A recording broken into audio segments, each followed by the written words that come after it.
Are you always showing up for others and putting yourself absolutely last? I'm talking in your relationships, your finances, whatever. It's time you started to pour into yourself just as much as you pour into others. Let's talk about it.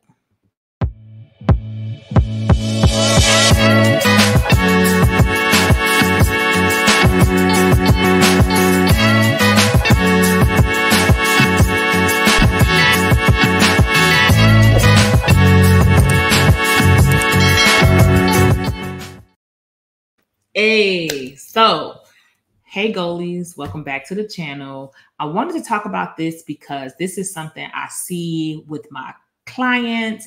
I've had this come up at workshops I've facilitated, and it's a discussion. It's a discussion that needs to be had. Before we get deep into it though, I need you to hit that like and subscribe button so if you want to get your life right with money. Okay, so a lot of times we get a little frustrated, we get overwhelmed, and we see ourselves in our circles, among our friendships, relationships, everything. We see ourselves being put last. We see ourselves not being seen as a priority, or our wants and desires not being seen as a priority amongst the others around us. And this displays in your finances, believe it or not. If you don't see what you want as a priority and you consistently put what others want in front of you and pour into others and make sure everyone else is good, but never stop to make sure you're good, you'll treat your financial goals the same way. You'll put your investing goals and your dreams of buying a house or all of those things. It'll be so easy for you to move those things to the side, so easy for you to rearrange those things to accommodate others. And it might be because you're a people pleaser.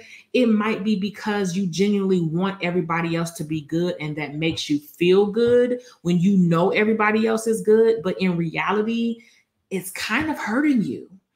And it's hurting you because if you don't feel like what you have is important and you don't feel like you're a priority and you don't have that confidence in yourself, you're essentially teaching and training others to have the same mentality. If I don't deem myself as a priority and I've always readjust and change so many things to accommodate every single other person other than myself, why do I think it's odd for others to treat me the same way? Why am I so frustrated when I'm getting that same energy from other people when this is the energy that I displayed?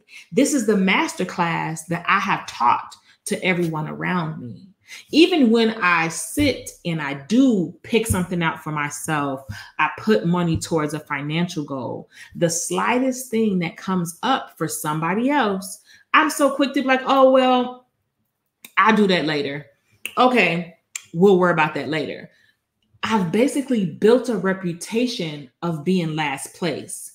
I've placed myself as the last person in my marathon. So this becomes a problem. And this might happen with hyperindependence because you deem it relying on somebody else as a traumaful or triggering experience due to your past experiences or others who have let you down. So you take on the entire financial burden yourself and you don't take on help.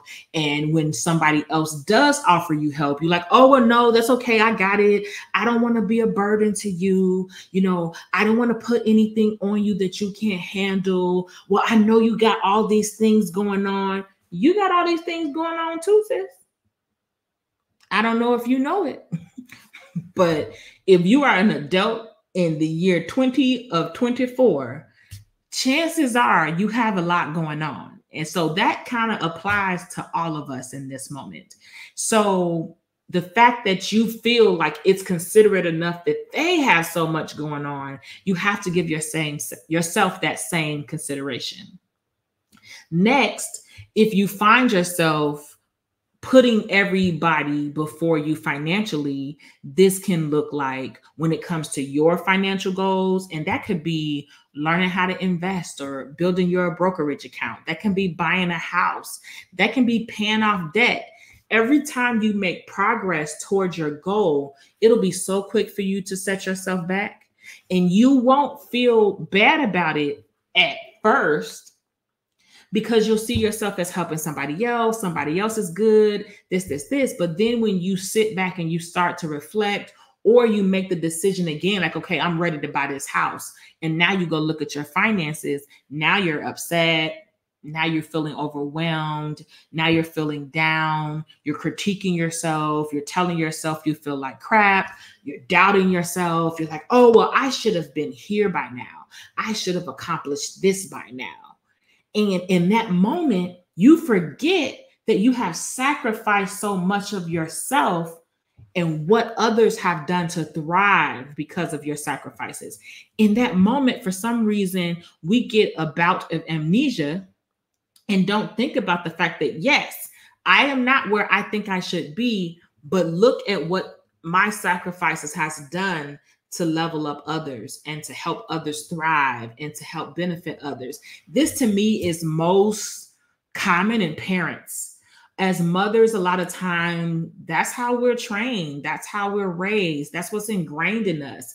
Everybody in the family goes before us. Everybody else is taken care of before us.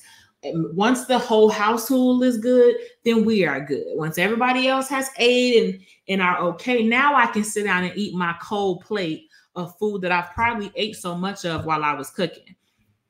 And I'm not saying it to, I'm saying it because it's a real thing. These are real conversations I have had with customers who might not even realize that they do this.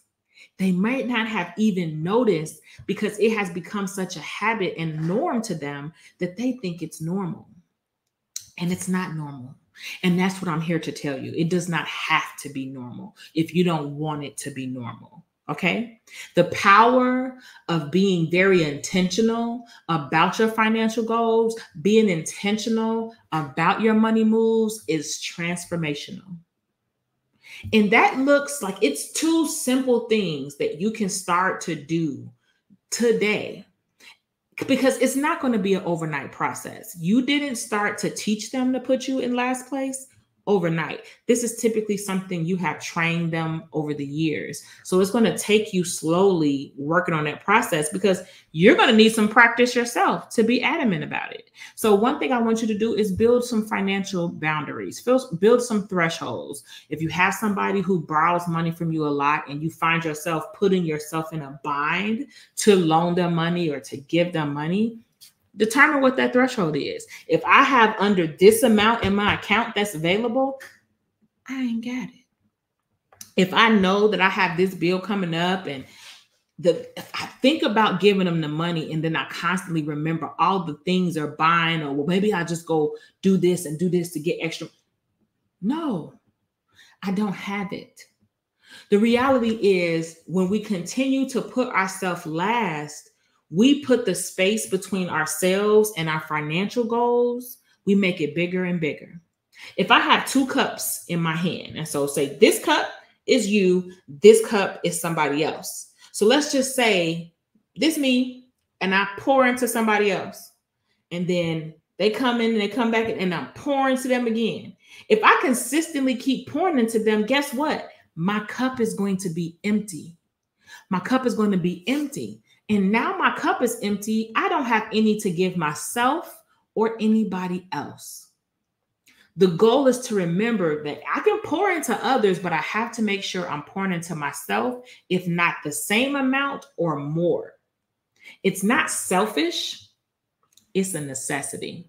Okay? Investing in yourself is important. One of the things, if you follow me on social media, Instagram or Facebook, and you follow my stories, one of the things I ask all the time, what did you do today to invest in yourself? And invest in yourself could be you stopped and did your full facial routine and it made you walk out the door smiling. You went to the gym. You went for a walk. You read a book you've been meaning to read that's been on your to-do list. Very simple things like that, believe it or not, can start to boost your confidence. Every step you make that you commit something that you told yourself that you were going to do is a step towards building your confidence, is a step towards you making yourself a priority. And that will radiate to all the other parts of your life, including your finances. The second thing I want you to do with making and being intentional about your financial goals is I want you to be okay with saying no. It's okay. Say no. So say no and then build your boundaries, build financial boundaries. What am I not going to do? If I'm lending somebody money, it had to be money that I know I'm okay with not getting back. And it has to be where it's something that's not leaving me destitute or leaving me without. I can't hinder myself to help other people, especially if you have anybody else dependent on you. Lastly, I need you to start teaching others how to treat you. Okay. Now that can be in life, but of course, a lot of my things, we're talking about your finances, but a lot of the principles, they can apply to your finances as well as yourself. So me personally, I realized that I needed to make myself more of a priority when my daughter first moved out. Because as parents, you focus on your daughter, you're in the grind, or you focus on your children. And it's sometimes when they become adults and you can kind of start to do a little bit less for them because they have the ability to do more for themselves, then you'll kind of realize like, oh, dang, I did. For me, I realized, so we lived in Chicago. Chicago gets a winter every single year. Don't ever skip it. Every year they have a winter. They've been a little bit milder now, but they weren't during this time.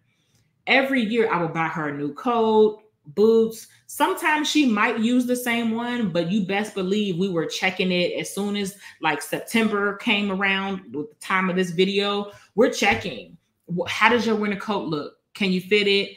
Are your boots good that you had last year? You got gloves, you got hat, you got scarf, you got earmuffs. What gear do you have? So we can now make a plan to get you a winter wardrobe and to make sure that you are warm during the winter.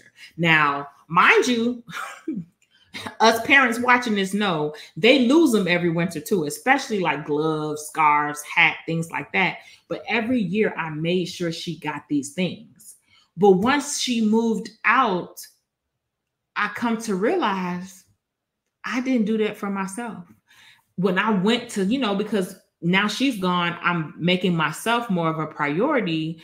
And I realized like, oh, now that we're approaching the winter, this winter coat is like 5-6 years old. It has a hole in the back that I've been just kind of patching up and dealing with for a while. I got these boots and these things. And so that's to me was my first epiphany. Like you literally just threw yourself to the sideline until your daughter got older. So that's what makes me like, I'm not just saying this also from my conversations that I've had with clients. I'm saying this from my own perspective also. It's something that we as parents, and even if us not parents, us aunties, us godmothers, us, anybody, and even if you are just a regular person, we have a habit of doing these things and we don't realize these type of things affect our finances. So I went and I got myself a winter coat. I went outside and got myself some things and I took my time and I shopped for it. I put it on layaway and took my time paying for it, but it felt good for me. Like when I had a nice coat and boots and I was fully dressed, surprisingly, that small detail made me feel better about myself when I was outside. So when I was out before and I know I just have this hole in my jacket, I know I'm trying to walk a certain way to make sure people don't see the hole. When I know I don't have this, like I'm maneuvering to make sure my ears are warm so I don't get cold. When I'm walking outside with the proper gear, I have a different level of confidence because I don't have to worry about those things. I don't have to be self-conscious about any holes because I know my stuff is on point. And it's something about something just that small that really helps you and starts the process of you changing.